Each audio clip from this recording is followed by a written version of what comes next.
नमस्कार, मैं Anshu Kumar prime live में आपका स्वागत करता हूं। जिसकी गाथा पूरा विश्व गाता है, उसकी गाथा की आलोचना खुद अपने जगह पर हो रहा है। हम बात कर रहे हैं बिहार की। पूरे विश्व में ऐसा कोई जगह नहीं होगा जहां पर बिहारी अपना परचम नहीं लहरा रहे हैं, चाहे वो कोई भी क्षेत्र हो, विशेषकर पढ़ाई के क्षेत्र में। लेकिन हमारे राज्य के शिक्षा मंत्री को संदेह है कि यहाँ उस लायक विद्यार्थी नहीं है जो किसी को पढ़ा सके, यानी बिहारियों में शिक्षक बनने की काबिलियत नहीं है। ये बेतुका बयान देकर खुद शिक्षा मंत्री अपने ही जाल में फंस गए हैं। इनको अब इस बात की जवाब हर जगह देना होगा। बिहार से जितने लोग आईएएस आईपीएस बनते हैं, शायद ही किसी अन्य राज्य के छात्र बनते होंगे। दरअसल बिहार में शिक्षक अभ्यर्थी की नियुक्ति की प्रक्रिया चल रही है। काफी लंबे अरसे से शिक्षक अभ्यर्थी इस वैकेंसी का इंतजार कर रहे थे और ये नियुक्ति भी इतनी आसानी से नहीं निकाली गई है। छात्र लगातार इसको लेकर आंदोलन कर रहे थे। फिर इन्होंने 1,78,000 वैकेंसी निकाली। पहले इनकी सरकार छात्रों को मानसिक प्रताड़ना दे रही थी कि फिर वैकेंसी निकालकर थोड़ी मरहम लगाई, क्योंकि आगे भी तो और प्रताड़ित करना है। और हुआ ऐसा ही, इन्होंने सो कॉल्ड सुपर टेट की घोषणा कर दी।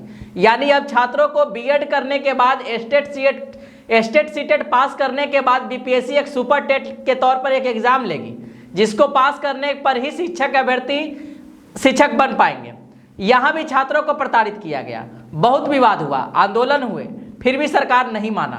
छात्रों की मांग थी कि या तो अगले नियमावली में इस नियम को लगाया जाए या फिर इसको हटा दिया जाए, लेकिन सरकार नहीं मानी। कुछ दिन के बाद छात्र मजबूर होकर इनकी बात को मानते हुए एग्जाम देने को तैयार भी हुए। लेकिन अब इस नई नियमावली में संशोधन करते हुए एक और नियमावली ले आई है, और वो ये है कि अब बिहार के बाहर के छात्र भी इस फॉर्म को भर सकते हैं। यानी पहले जो कंपटीशन केवल बिहार के छात्रों में ही थी, अब कंपटीशन बढ़ जाएगी। और इसका तर्क शिक्षा मंत्री ने दिया कि बिहार में साइंस, मैथ्स, इंग्लिश के अच्छे छात्र नहीं हैं, इनमें प्रतिभा की कमी है।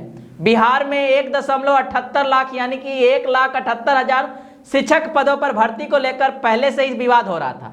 अब शिक्षा मंत्री प्रोफेसर चंद्रशेखर ने एक विवादित बयान देकर आग में घी डालने का काम किया है। उन्होंने कहा कि बिहार के युवा सक्षम नहीं हैं, ऐसे में पूरे देश से उम्मीदवारों के आवेदन इस भर्ती के लिए स्वीकार किए जाएंगे। शिक्षा मंत्री के इस बयान पर अब राजनीति भी शुरू हो गई है। बीजेपी ने इसे बिहारियों का अपमान बताया है।